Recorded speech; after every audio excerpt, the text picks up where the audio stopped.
Welcome to Matrix Multiplication. This is going to be probably a little mind-blowing at first, but just keep in mind that I will eventually show you how to do this on the calculator, which will make it a lot easier. But I want you to be able to do it on your own with some smaller matrices. So if you need to pause, rewind, rewatch any part of this video to make sure you understand what's happening, please do so that you understand completely how to do this matrix multiplication by hand. Just a quick definition. I don't really know how much we'll use this right now, but we do want to talk about the identity matrix. That is the multiplicative identity, and it is a square matrix, meaning it has the same number of rows as it does columns, and it will have a 1 for every position on the main diagonal and zeros everywhere else. So you see a couple of illustrations of a multiplicative identity below, a 2 by 2 and a 3 by 3. Guys, we could do a 4 by 4 or 5 by 5. Just to get you you see the idea, there's just two of them shown here. So let's talk about matrix multiplication. You can only multiply two matrices under particular circumstances, and what has to be true is you have to have the same number of columns in the first matrix as rows of the second matrix. And then once you find the product, it will be determined, its dimensions, its order will be determined by the number of rows of the first matrix and columns of the second matrix. For example, a 3 by 2 matrix times a 2 by 4 matrix. So because the number of rows in the first matrix is the same as the number of columns in the second matrix, we can multiply them. And then the actual order of the matrix that is a result of that multiplication will be a 3 by 4 matrix. Okay, so let's talk about how we can look at a problem and decide whether or not we can multiply, and then how to actually do the multiplication. So the product we'll start with is AB. So we're going to find the product AB. That means we're going to multiply A times B in that order. Very important. So we look at the number of rows and columns in A. So there are 3 rows and 2 columns in A. And then we look at the number of rows and columns in B, and it is a 2 by 2 matrix. So what I can see is that the number of columns in the first matrix is the same as the number of rows in the second matrix. And because these are equal, we can actually do the multiplication. Now, when we do the multiplication, the dimensions, the order, will be whatever the outside values are, okay? The number of rows in the first and columns in the second. So this is going to result in a 3 by 2 matrix. Now, how do we get that 3 by 2 matrix? Well, that's the trick. So let's start with the setup. So because we know it's going to be a 3 by 2 matrix that we end up with, I am going to set myself up with a 3 by 2 matrix. Now I'm going to leave myself some space. I'm going to make this a lot bigger than I probably need. Actually, let me make it taller. And we're probably good. So I know this is going to be a 3 by 2 matrix. There's going to be 3 rows and 2 columns. So 1, 2, 3. All right. Now I do something where I label each of those blanks that I just drew. This would be row 1, column 1.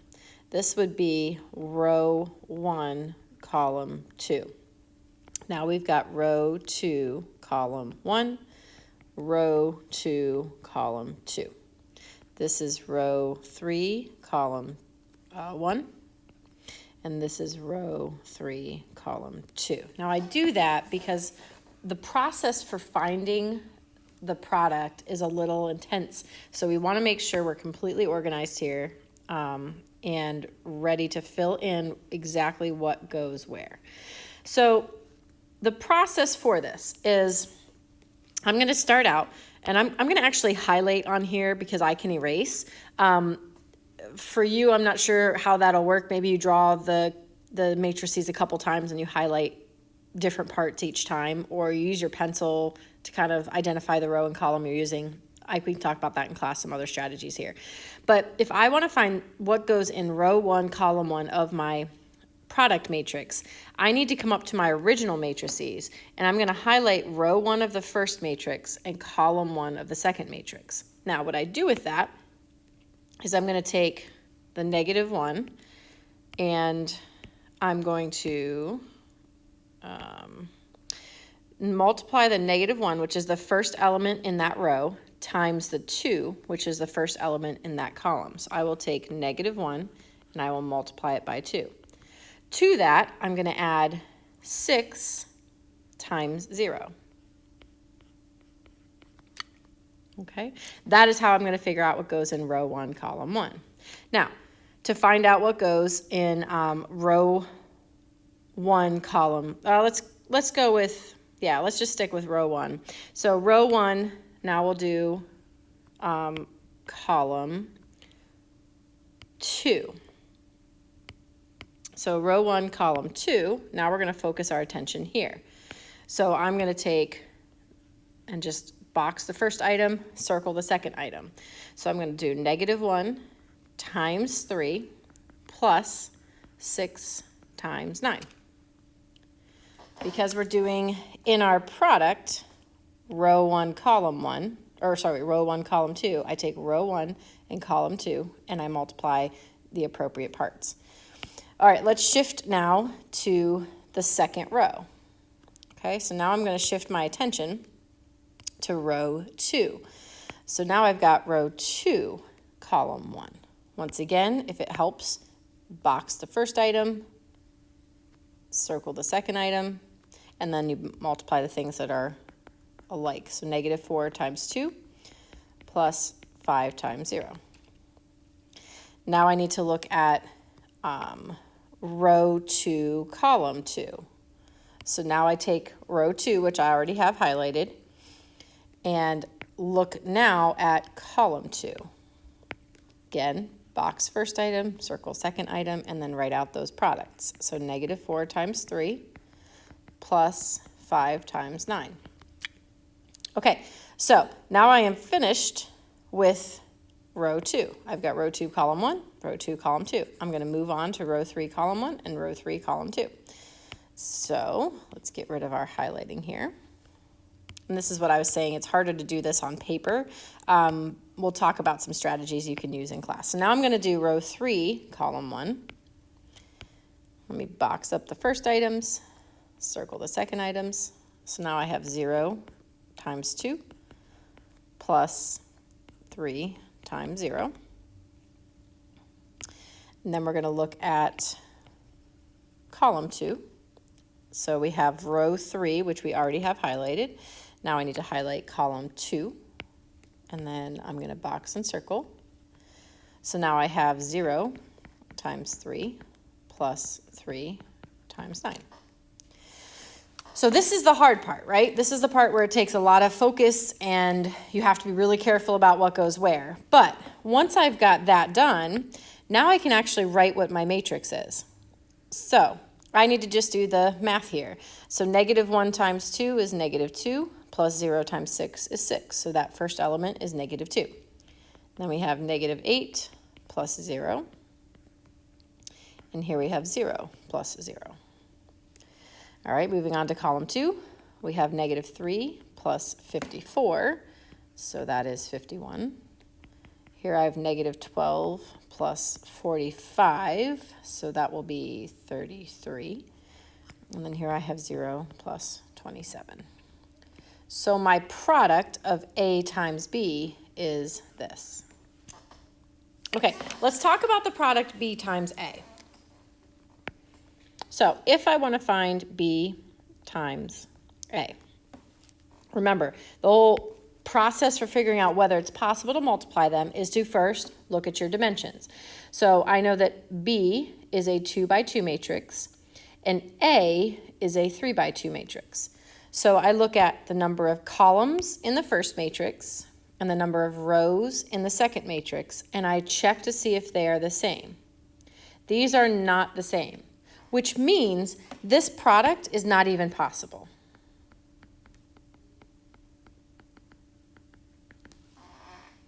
Okay, so it's not even possible to multiply B times A in that order.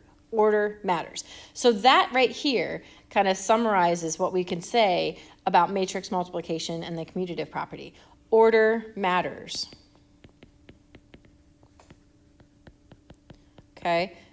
A times B is not going to be the same as B times A. And that's true for any matrix multiplication. Okay, so for the next few, because I want us to be able to kind of get through this in a timely fashion, although it will be a little bit longer maybe than normal, we might not do the entire multiplication, or I may have you do part of it on your own and just come back and check. So the first thing we have to determine is it possible to find this product? So I have to look at what's the order, what are the dimensions of C and D, and can we actually multiply them? So our matrix C has dimensions of 2 by 4, 2 rows, 4 columns. Our matrix D has dimensions or order of 4 by 3. So we check the number of columns on the first and the number of rows on the second, and as long as they are the same, which they are, then we should be able to multiply this. This will end up being whatever our rows in the first and columns of the second is as an order. So we're going to end up with a 2 by 3 matrix. So 2 rows, 3 columns. So just like before, I'm going to set it up, 2 rows and 3 columns, and I need to leave myself, might need a little more space, but I can squeeze it in here. 2 rows and 3 columns. And just like last time, I'm going to label each of these with the position that they are in. So this is row 1, column 1. This is row 2, column 2. Row 1, column 2. This is row 1, column 3. And then we've got row 2, column 1, row 2, column 2, and row 2, column 3. Now I've got to figure out the multiplication of this. So I'm going to take you through the first maybe 1 or 2 of these, and then I'm going to have you try the rest on your own. So let's say that I want to find row 1, column 2. All right, so row 1, I'm going to highlight row 1 in the first matrix and column 2 in the second matrix. And then, guys, it's just a matter of taking the product of the pairs of elements that are in the same position in that row or column. So the thing that's in the first position in the row, I'm going to multiply by the thing that's in the first position in the column. So that's going to be 0 times 1. Now I'm going to need a little more space here, so I'm going to kind of write above here. So I'm going to do 0 times 1 plus, so that's this and this. Now I'm going to do the second in each of those places. So 3 times 3 plus, and then I'll do 2 times 4 plus, and then 1 times 1. All right, so that's row 1. I'm sorry, that should be row 1, column 2. I put it in the wrong place. Let me move that real quick here. So 0 times 1 plus 3 times 3 plus 2 times 4 plus 1 times 1. Put that in the wrong place. Sorry about that. So let's get rid of this. All right. So we've got row 1, column 2. Now let's say I wanted us to find row 2, column 3. All right. So I'm going to go back up to my matrices, and I'm going to highlight, or I kind of focus on, you can think of it either way. I'm highlighting because I can. Row 2 in the first matrix, column 3 in the second matrix.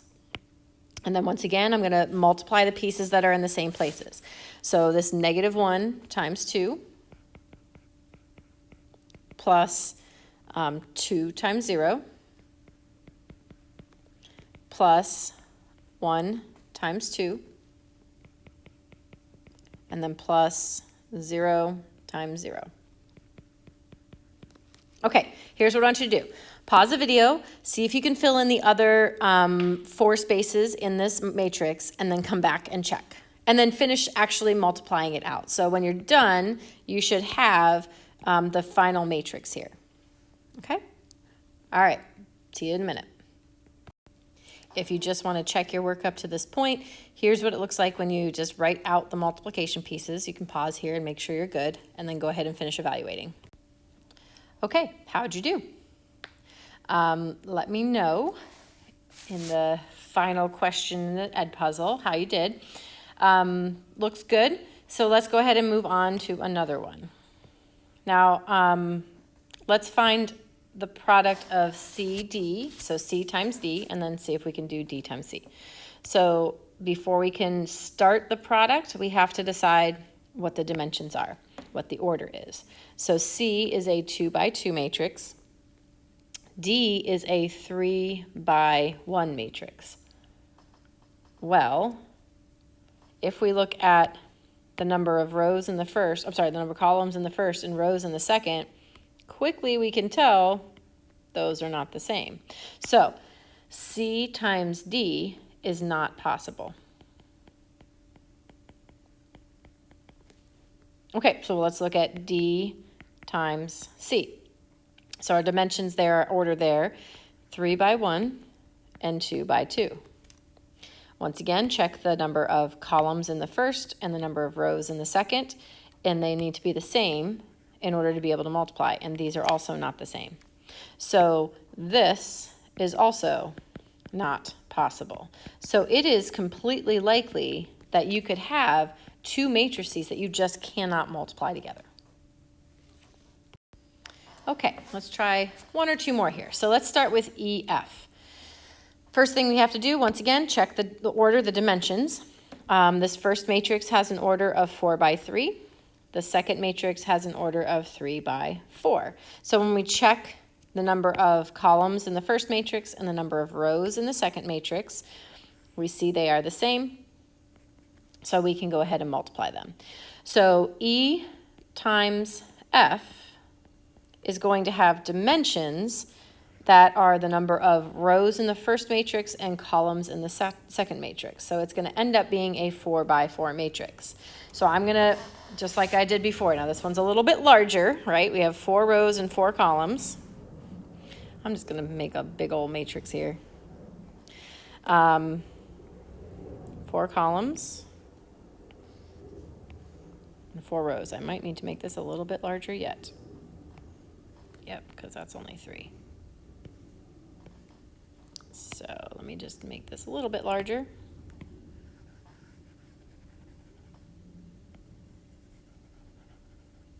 Okay, so we'll just add in our 4th column. All right. Now, just like before, I'm going to label things. Now, I know this might seem tedious to some of you, but I really do think it's a good thing to do. So if you want to pause the video here and label each of the different slots with the row 1, column 1, row 2, column 2 type thing, and then come back and check. Okay, so rather large matrix. We're not going to do this entire matrix by hand. This is beyond what I would ask you to do by hand, but I do want to see if you can find a few elements in it. All right, so let's just pick one to start. Let's say we wanted to find the element right here in row 2, column 3. Okay, so I'm going to come up here to my matrix, and I'm going to highlight row 2 in the first matrix and column 3 in the second matrix. And then I'm going to multiply the things that are in the same positions, right? So I'm going to multiply the 0 times 2. Then I'm going to add 2 times 0. And then I'm going to add 0 times 0. Okay, let's see if we can do one more together, and then we'll have you do a couple on your own. So let's find row 4, column 2. Okay, row 4, column 2. So let me get rid of these. So now we're looking at row 4, column 2.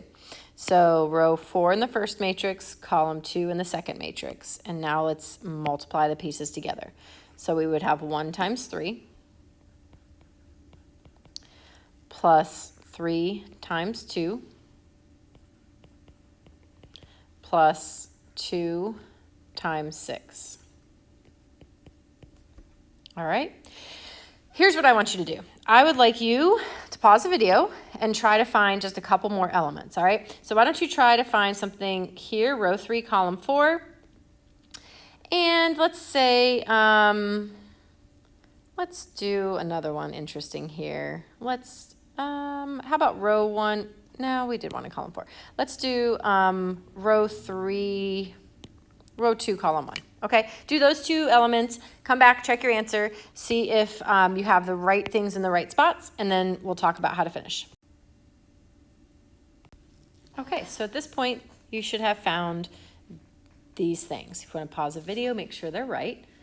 You know, to finish this, we could find all the rest of the elements. It's a lot of work, and I don't think we need to do that right now. If you want the practice, you can. I'll put up the final answer here if you want to try to find all the missing pieces. You can pause the video and do so, and then come back up and I'll show you what the answer is. Otherwise, you can move on to the next problem. So if you were brave enough to try to finish up that matrix, this is what you should have ended up with. You can pause the video here and check your answers if you'd like, but I do want to talk about one more product here. So what if I asked you to find the product F times E?